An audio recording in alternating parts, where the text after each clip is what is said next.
Bonjour mes amis, nous sommes entourés de manipulateurs et l'objectif de cette vidéo aujourd'hui est très simple, vous permettre de les identifier à des kilomètres, vous faire comprendre comment est-ce qu'ils fonctionnent, on va même faire un exercice pour voir si vous êtes manipulable et au final, on va voir comment faire pour les gérer au quotidien.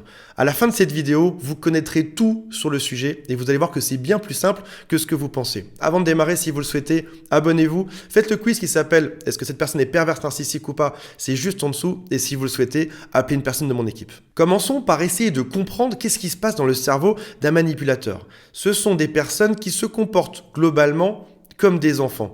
Ils n'ont jamais appris le concept de limite. Imaginez que vous alliez dans une grande surface avec un enfant qui a 6 ans, il veut quelque chose, il va taper des pieds par terre, il va se rouler, il va crier jusqu'à ce qu'il ait son jouet, jusqu'à ce que vous lui achetiez peut-être un chocolat ou quelque chose comme ça. Un manipulateur est pareil, il va faire des crises jusqu'à ce qu'il ait exactement ce qu'il veut.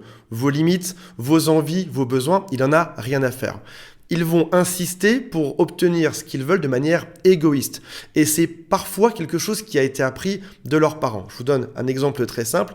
Si jamais la mère de ce manipulateur avait tendance à manipuler son père, elle pouvait insister jusqu'à ce qu'elle obtienne ce qu'elle veut. Et du coup, l'enfant a appris ça. Si on insiste dans la vie, on obtient tout ce qu'on veut et ça fait derrière des gros manipulateurs. Ce sont aussi des gens comme des enfants qui ont un ego qui est très fragile. Si jamais on leur dit non, je ne te donnerai pas ça, ils peuvent avoir des colères, ils peuvent crier ou faire des rages narcissiques. Il faut bien comprendre que pour ces personnes, la vie est un jeu dans lequel il faut gagner. Il y a une espèce de notion de qui va gagner, qui va perdre.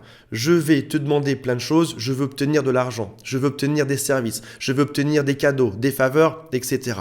Dans une relation saine, on ne cherche pas à gagner. Par exemple, dans un couple qui est sain, c'est pas qui va gagner, qui va perdre. On cherche à faire des compromis intelligents entre les deux personnes pour que ça se passe bien. Ça peut être aussi en amitié. Un ami qui est sain va essayer de faire le bon compromis pour que, par exemple, si vous cherchiez un restaurant le soir, ce soit dans les goûts de chacun. Un manipulateur n'a pas du tout ça en tête. Ce qu'il veut, c'est gagner, obtenir de l'autre exactement ce qu'il veut. C'est une espèce de combat, alors que dans une relation saine, on n'est pas dans un combat. Ils pensent dans leur tête des choses comme « je ne vais pas te donner une seule seconde pour penser à ce que tu veux, à tes envies, à tes besoins, ni même à ce que tu ressens. » Et ils vont donc te pousser tous les jours à satisfaire leurs propres besoins. C'est extrêmement égoïste et ils savent précisément ce que vous voulez. C'est comme ça qu'ils vont réussir à vous manipuler par la suite. Ils vont déterminer quel est ton désir le plus profond et après ça, il va l'utiliser comme un levier de manipulation. Qu'est-ce que tu souhaites le plus que tout au monde? On va faire un petit exercice là-dessus après. Est-ce que tu souhaites de l'argent, devenir riche? Est-ce que tu souhaites avoir une vie de couple heureuse? Est-ce que tu souhaites créer une famille? Est-ce que tu souhaites te marier? Est-ce que tu souhaites peut-être tout simplement avoir la paix? Et ils vont pouvoir en jouer en te faisant des crises jusqu'à ce que tu cèdes et ils vont te donner la paix que tu souhaites. Est-ce que tu veux des enfants ou est-ce que tu as déjà des enfants et que tu veux que ces enfants soient heureux? Ce qui est très différent. Si jamais tu as des enfants, ils vont te faire miroiter le fait que si jamais tu leur donnes ce qu'ils veulent, tu auras un jour des enfants avec eux. Dans l'autre cas, ils peuvent faire des crises devant les enfants en te disant « si tu me donnes ce que je veux, alors j'arrêterai de traumatiser les enfants, j'arrêterai de faire la crise, il faut juste que tu me donnes ce que je souhaite. » Est-ce que vous avez peur de l'abandon et ils vont pouvoir en jouer par la suite? C'est extrêmement simple quand on connaît l'objectif de quelqu'un ou sa priorité sur Terre d'arriver à le manipuler par rapport à ça. Ils vont te faire des menaces. Si tu ne me donnes pas ce que je veux, alors il se passera ça. Ils vont faire des inversions. Ils vont te dire que c'est toi le problème, que c'est toi qui es radin quand tu refuseras de leur donner de l'argent. Ils vont te dire que c'est toi qui es pénible alors que c'est eux qui ont initié les disputes. Et ils vont parfois se comporter en miroir pour te faire espérer qu'ils vont te donner ce que tu veux un jour ou qu'ils vont te comprendre un jour. Je vais vous donner un exemple très simple qui pourrait être utilisé dans une soirée si jamais tu veux manipuler très rapidement quelqu'un. Et je vous donne cet exemple, c'est pas pour que vous le fassiez, c'est pour que vous sachiez le repérer. Tu arrives dans une soirée, il y a plein de gens, c'est un cocktail dînatoire et tu te dis que tu vas chercher une bonne proie pour la manipuler, pour l'extorquer d'argent ou pour lui prendre quelque chose ou pour avoir des services de lui. Si tu es un manipulateur, ta première étape, ça va être de repérer quelqu'un qui a une tête de gentil, quelqu'un qui n'a pas l'air agressif, ça se lit souvent sur un visage. Moi par exemple, j'ai une tête de bisounours toute ronde, a priori je suis la bonne cible pour un prédateur comme ça. Tu arrives près d'une personne qui a une tête toute ronde et gentille et tu vas tester très rapidement les différents objectifs sur Terre. Tu sais que les gens sont intéressés par quoi globalement? L'argent, l'amour, par le fait d'être populaire. Donc, tu vas t'arranger pour glisser 3-4 phrases successivement qui vont parler d'argent, d'amour ou du fait d'être populaire. Par exemple, pour l'argent, tu vas lui dire je me suis garé avec ma grosse voiture juste devant, j'ai eu du mal à trouver de la place. Donc là, tu montres déjà un signe de richesse. Et au moment où tu donnes ce premier indice, tu regardes si l'autre a l'air intéressé par ce que tu dis ou pas du tout. Souvent, quand on tombe sur le sujet qui intéresse quelqu'un, tout son visage change et même le comportement qu'il a face à toi. Il va avoir des yeux qui vont s'ouvrir, qui vont s'éclairer, il va décroiser ses bras éventuellement, il va se rapprocher, il va te parler. Donc tu testes l'argent. J'ai garé ma grosse voiture juste devant, j'ai eu du mal à me garer aujourd'hui. Ou tu vas montrer par exemple tout doucement que tu as une belle montre. Deuxième phrase, tu vas lui parler d'amour. Tu vas lui expliquer que tu es venu avec tes copains ou tes copines célibataires, que tu espères qu'il y aura plein de gens qui seront réceptifs à ça dans la soirée, que tu pourras enfin les caser. Donc tu testes, est-ce que cette personne veut de l'argent numéro 1? Est-ce qu'il veut de l'amour? Dans la deuxième phrase seulement. Troisième phrase, tu peux tester la popularité. Tu vas lui dire que tu connais quelqu'un d'influent dans la soirée. Ou tu vas lui dire que tu étais en rendez-vous avec quelqu'un que l'autre connaît juste avant. Ou avec une star de la télé, quelque chose comme ça. Tu peux même inventer. Et tu vas analyser dans ces phrases. Donc là, je t'ai donné 3 exemples, mais tu pourrais mettre 10 phrases jusqu'à voir à quel moment l'autre en face de toi s'allume. Et là, tu as trouvé le sujet qui est important pour lui. Admettons que ce manipulateur ait pour but de se mettre en couple avec cette personne pour s'en servir par la suite. Au bout de quelques mois, il a déjà bien noté quel était le sujet qui était important pour cette personne-là. Il l'a même affiné. Si c'est l'amour, c'est peut-être l'amour et de créer une famille stable et de créer une famille recomposée et de se marier et d'avoir des enfants, etc. Donc au bout de quelques semaines ou quelques mois, le manipulateur a bien compris quelle était précisément la phrase qui était la plus importante pour moi. C'est une phrase qui peut être par exemple « Je souhaite créer une belle famille recomposée dans une maison où tout le monde sera content, où il n'y aura pas de dispute et où je ne me ferai pas abandonner. » Donc c'est ce genre de phrase que le manipulateur a mentalement tatoué sur ta tête. Si je veux quelque chose de cette personne, il suffit juste que je joue exactement là-dessus. Si jamais tu as besoin d'argent, tu vas lui dire écoute, si jamais tu veux que ça se passe bien dans notre famille recomposée, il faut que tu me donnes de l'argent. Et si jamais l'autre ne le fait pas, tu peux insister et réinsister dessus. Il y a un sujet principal sur lequel on est manipulable. On en a souvent aussi entre 5 et 10. Ce sont des sous-sujets qui sont moins importants, mais sur lesquels le manipulateur pourra jouer également. Alors attention, l'idée, ce n'est pas d'abandonner nos rêves, c'est pas de se dire, bah voilà, maintenant j'ai ce rêve-là de créer une famille, d'être populaire, d'être riche, etc. Ou d'être simplement heureux ou en paix. Il faut pas abandonner ça. Il faut garder notre sensibilité, il faut garder nos rêves. Il faut juste pas se mettre face à une personne qui pourrait en profiter. Et si tu veux contre-manipuler un manipulateur, tu peux lui dire d'entrée de jeu ce que tu souhaites sur Terre. Et tu vas observer si cette personne va en jouer par la suite.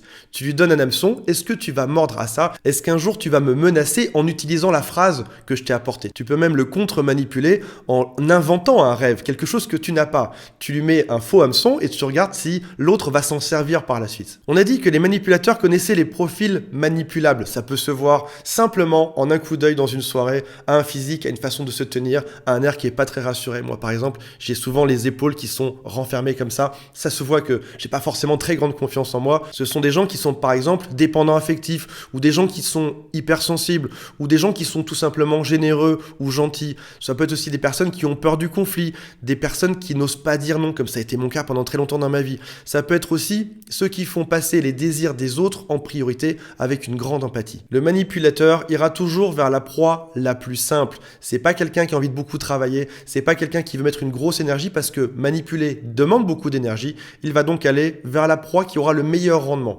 c'est-à-dire la plus simple à manipuler et celle qui lui rapportera le plus. Alors au final, comment est-ce qu'on fait pour gérer ce genre de personnes? Parce que parfois, on est tombé dans le piège, on a créé une famille, on s'est associé avec eux, on est devenu amis ou c'est simplement une personne de notre famille. Donc parfois, on n'a pas le choix, on n'a pas pu les éviter, on doit juste composer aujourd'hui avec ce qu'on a. Le premier conseil, c'est de savoir exactement ce qu'on veut. On a dit tout à l'heure que lorsqu'on faisait passer les besoins de l'autre en priorité, on avait tendance à s'oublier. Donc parfois, il faut écouter notre petite voix qui nous dit « Là aujourd'hui, j'ai envie de faire ça ». Ça peut être des désirs qui sont très simples. Ça peut être simplement la marque de jus de fruits que tu veux boire le matin ou le film que tu veux voir sur la télévision. Il y a quelque chose que tu sais au fond de toi, c'est ça que je veux, et ben aujourd'hui, je vais me faire confiance, je vais commencer par une chose toute simple, et je vais faire ça aujourd'hui. Personne ne pourra m'en empêcher. Parfois, savoir s'écouter, c'est aussi savoir prendre le temps d'y penser. Qu'est-ce que je veux réellement dans ma vie? Qu'est-ce que je veux réellement dans ma journée? Qu'est-ce que je veux réellement dans ma matinée? Qu'est-ce que je veux réellement dans les minutes qui viennent? Et il est important de savoir se défendre et de poser des limites sur ce qu'on veut. Parfois, on se dit, oui, ok, j'ai cédé, mais c'était pas si important. Non, non, non, stop. On va apprendre à mettre de l'importance d'importance sur ce que nous on veut. Si le manipulateur a mis autant d'importance sur ce que lui voulait, ça veut dire que moi j'ai le droit d'en mettre au moins un petit peu. Il est important d'apprendre à dire non et de s'excuser vaguement ou de donner une excuse. Non, non, désolé, j'ai pas envie de te donner de l'argent. Non, désolé, j'ai pas envie de faire ça. Et si jamais on n'arrive pas à dire non, on peut aussi mettre du délai dans la réponse. Dire écoute, je vais y réfléchir et le lendemain, dire non, ou le surlendemain, dire non. Deuxième point important pour gérer un manipulateur, c'est rester sur ses positions. Généralement, quand on est victime d'un manipulateur, on n'a pas l'habitude de se battre pour ce qu'on veut. Parce que nous-mêmes, on n'irait pas demander avec autant d'insistance à quelqu'un d'autre. Donc c'est quelque chose qui est étranger pour nous.